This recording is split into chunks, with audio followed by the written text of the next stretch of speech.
Ethiopia में नरसंहार, 800 श्रद्धालुओं की मौत, सड़कों पर पड़ी लाशें, एक संदूक बना वजह। इथोपिया में बहुत भयानक हादसा हो गया। यहाँ धर्म की रक्षा के लिए सैकड़ों लोगों ने अपनी जान गंवा दी है।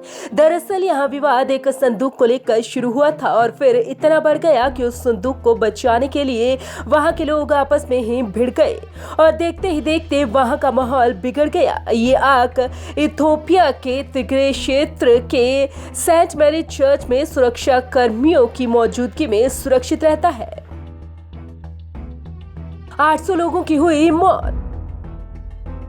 ईसाई धर्म में इसे काफी पवित्र माना जाता है। रिपोर्ट्स के मुताबिक तकरीबन 800 लोगों को सेंट मैरी चर्च के करीब मार गिराया गया है और कई दिनों तक सड़कों पर इन लोगों की लाशें पड़ी हुई थी। रिपोर्ट के मुताबिक जब लोगों ने गोलीबारी की आवाज सुननी शुरू की तब वे चर्च की ओर भागे ताकि वे वहां मौजूद पादरियों की सहायता कर सके जो इस पवित्र आग की रक्षा कर रहे थे और इसके चलते कई लोगों को अपनी जान भी देनी पड़ गई। नवंबर में हुआ था विवाद। ये घटना नवंबर महीने में हुई थी, पर उस वक्त इथोपिया के पीएम अहमद ने इंटरनेट और मोबाइल नेटवर्क की सेवाएं बंद कर दी थी, जिसके बाद से इथोपिया का विश्व से कनेक्शन टूट गया था। मगर अब इंटरनेट के मामले में वहां स्थिति धीरे धीरे सामान्य हो रही है। नवंबर में विवाद शुरू होने के बाद सैनिकों द्वारा कलाकृतियों की चोरी करने और उन्हें नष्ट करने की खबरें सामने आई थी।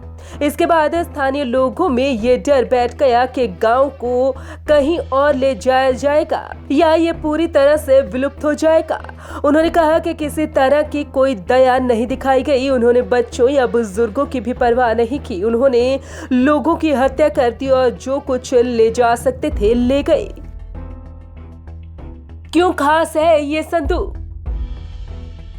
कहा जाता है कि ये एक लकड़ी का बना और सोने से मढ़ा हुआ संदूक है जिसमें 2 पत्थर लिखे हैं। इन पत्थरों पर वे 10 आज्ञाएं लिखी हुई हैं जिन्हें मोसेस माउंट सिनाई से लेके आए थे। ये भी कहा जाता है कि यह नानुक में कई और ऐसी वस्तुएं हैं जिनकी बाइबल में उल्लेख है और इन वस्तुओं में जादुई शक्तियां हैं। वर्तमान में ये कहाँ है इसके बारे में किसी को पता नहीं है, लेकिन इसके बारे में कुछ किस्से जरूर कहे जाते हैं। उनके अनुसार ये नानुक जार्टन में पाउंड नेबो दक्षिण अफ्रीका, इथोपिया, मिस्र और यूरोप के कुछ अन्य हिस्सों में देखा जा सकता है। नियंत्रण नहीं बना पा रहे पीएम। बता दें कि अहमद के सत्ता में आने से पहले इथोपिया पर 27 साल तक तिग्रे पीपल्स लिबरेशन आर्मी ने शासन किया था। हालांकि तिग्रे क्षेत्र की आबादी पूरे देश की आबादी का लगभग 6% ही है, लेकिन उस इलाके की ताकतों का राष्ट्रीय राजनीति पर लंबे समय तक वास्तव रहा। हालांकि उनके शासन काल में बड़े पैमाने पर भ्रष्टाचार और मानवाधिकार हनन की घटनाएं हुई थी।